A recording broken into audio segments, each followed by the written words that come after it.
नमस्कार, मैं नियाज खान और आप देख रहे हैं एनएमएफ न्यूज। रूस और यूक्रेन के बीच जंग के दौरान पूरी दुनिया दो गुटों में बटी हुई है। यूरोपीय देशों का एक गुट वो है जो रूस के हमलों का लगातार विरोध कर रहा है और यूक्रेन के साथ सिर्फ जुबानी तौर पर खड़ा है। हालांकि यूक्रेन यूरोपीय देशों से चिल्ला कर सैन्य मदद मांग रहा है, लेकिन यूरोपीय देश हैं कि सिर्फ जुबानी तौर पर यूक्रेन को दिलासा दे रहे हैं और रूस पर कई क्षेत्रों में प्रतिबंध लगाकर धमकी दे रहे हैं कि रूस इस जंग को रोके, नहीं तो बहुत गंभीर अंजाम भुगतना पड़ेगा।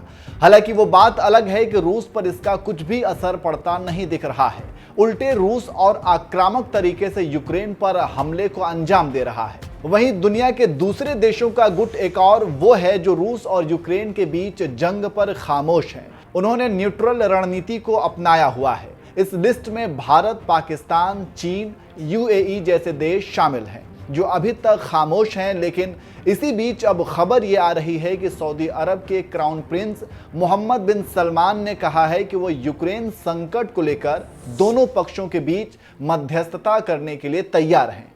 प्रिंस सलमान ने रूसी राष्ट्रपति व्लादिमीर पुतिन से फोन पर बात की और यूक्रेन संकट को लेकर अपना रुख दोहराते हुए कहा कि सऊदी अरब उन प्रयासों का समर्थन करता है जो रूस यूक्रेन तनाव को एक राजनीतिक समाधान की ओर ले जाते हैं। सऊदी प्रेस एजेंसी ने बताया कि पुतिन से बातचीत के दौरान प्रिंस सलमान ने कहा कि क्षेत्र में शांति और स्थिरता के लिए सभी प्रयासों का वो समर्थन करते हैं। उन्होंने कहा कि वो सभी पक्षों के बीच मध्यस्थता की कोशिश के लिए तैयार हैं। इसी के साथ ही सलमान ने पुतिन से बातचीत के दौरान ओपेक प्लस समझौते की भूमिका और इसे बनाए रखने के महत्व पर भी बल दिया।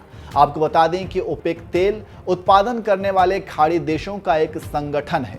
वहीं ओपेक प्लस में वो देश भी शामिल हैं जो कच्चे तेल का उत्पादन तो करते हैं लेकिन ओपेक के सदस्य नहीं हैं। रूस भी उन्हीं देशों में से एक है। पुतिन और प्रिंस सलमान ने दोनों देशों के बीच के संबंधों को मजबूत करने और कई क्षेत्रों में सहयोग बढ़ाने के तरीकों पर भी चर्चा की।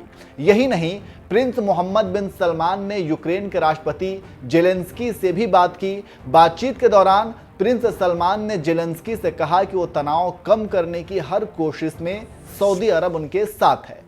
सऊदी प्रिंस ने यूक्रेन संकट के कूटनीतिक समाधान पर जोर देते हुए कहा कि वो दोनों देशों के बीच मध्यस्थता करने के लिए तैयार हैं। इसके साथ साथ सऊदी प्रिंस ने इंसानियत का हवाला देते हुए ये भी कहा कि जो लोग यूक्रेन से सऊदी आए हैं उनके वीज़ा की अवधि को 3 महीने के लिए और भी आगे बढ़ा देंगे। तो इस तरह से सऊदी अरब अब दोनों देशों के मुद्दे पर संतुलन बनाकर आगे चल रहा है। अब देखना यह होगा कि प्रिंस सलमान के इस ऑफर पर रूस और यूक्रेन का क्या फैसला आता है।